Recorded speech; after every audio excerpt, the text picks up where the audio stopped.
Hello. In last class, we discussed about the electrolysis of lead bromide. Today, we are going to study about the electrolysis of acidified water. Here, we are using platinum as the electrode. So, this electrolysis is taking place in Hofmann's voltmeter. You can see here the structure of the Hofmann voltmeter.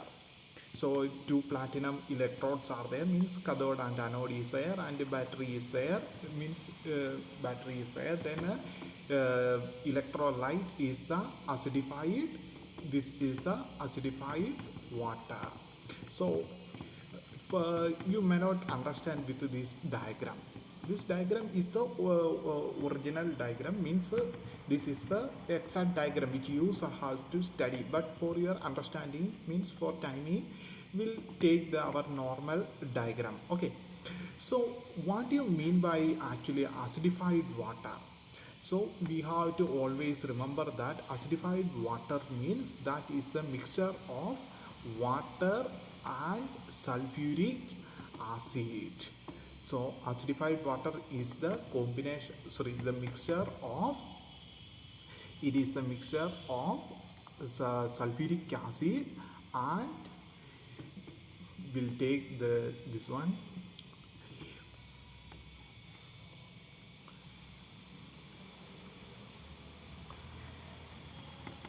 Okay, our normal diagram is ready, and both the electrodes are made with the platinum. You can see here that, and the electrode which is connected with the positive terminal of the battery, that is the anode, and the electrode which is connected to the negative terminal of the battery, that is known as the cathode. And this the electrolyte means that is the mixture, acidified water means the mixture of sulfuric acid and water.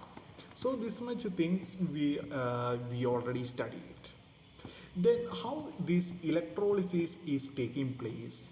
So when you study an electrolysis, you have to remember, or you have the most important thing, with what particle the electrode is made up of. In here both the electrodes, both means anode and cathode, both are made with the platinum. So in last class we studied that platinum is a inactive electrode. So as usual we can proceed, but in the next section we have to study when an active element is coming as electrode, then it is the total case would be different. So you always remember the electrode. So in here platinum is inactive, so we don't need to worry.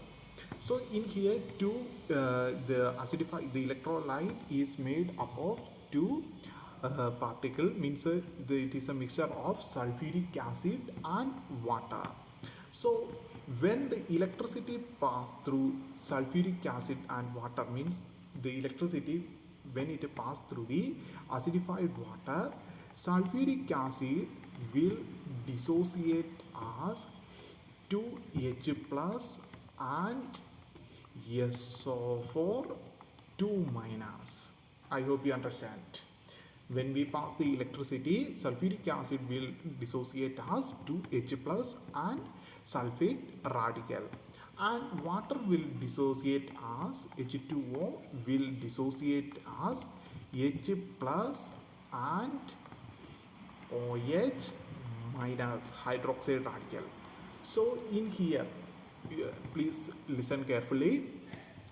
When we pass the electricity, sulfuric acid will dissociate as 2H plus and sulfate radical. Water will dissociate as H plus and OH minus. Then consider the cations, positively charged ions. In here only one type of cation is there, that is cation is the H plus. There is only one type of cation is present. But when it comes to the anion, how many anions are there? SO4 2 minus and OH minus. Two anions are there. From these two anions, which one will goes to the positively charged anode? Here two types of negatively charged anions are there, SO4 2 minus and OH minus. From these two, which one will goes to the anode? For this case, you have to take the electrolysis, electrolysis series. If you are taking the electronegativity series, which one is on the bottom part, sulfate radical or OH particle, OH minus?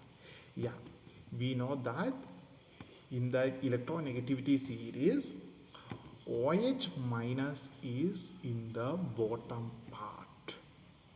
Sulfate radical is on the top and OH minus is in the bottom part, which means that in this reaction the OH minus, which will replace the sulfate radical, because OH minus is more active, means it can more easily lose its electrons. So instead of the sulfate radical, OH minus will goes to the anode.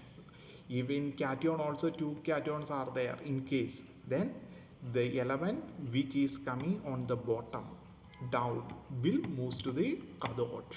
Clear?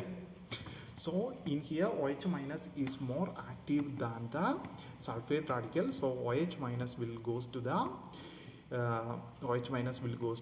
anode. Clear? Then we have to study the reactions which are taking place at the cathode and the reactions which are taking place at the cathode and anode. Okay, so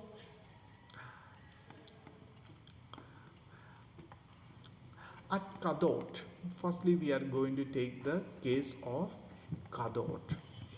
In here, which one is the cation? Cation is the positively charged H plus. The positively charged H plus will goes to the negatively charged cathode and will gain one electron. Means cathode is a negatively charged particle. The cathode is a negatively charged thing. So the H plus need one electron for become neutral. So the hydrogen ion will gain or accept one electron from the cathode and will become neutral. You can see here. Then two hydrogen atoms means like this reaction is continuously taking place. Then more hydrogen atoms will produce. Then two hydrogen atoms will combine and will form hydrogen gas. Understand? Then next one at anode. So we already discussed that two anions are there, sulfate radical and hydroxide radical. So hydroxide radical is more active than the sulfate radical. Then the OH minus will move to the positively charged anode.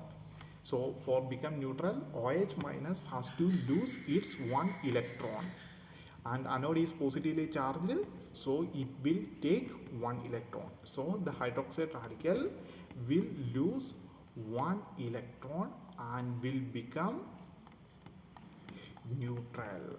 Then what happened? For this reaction is continuously taking place, okay, not only a single reaction. Then for hydroxide ions will combine and will form 2H2O and O2 gas. Clear? So as a result we will get hydrogen gas and oxygen gas. Clear? And at anode we will get water. I hope you understood this reaction.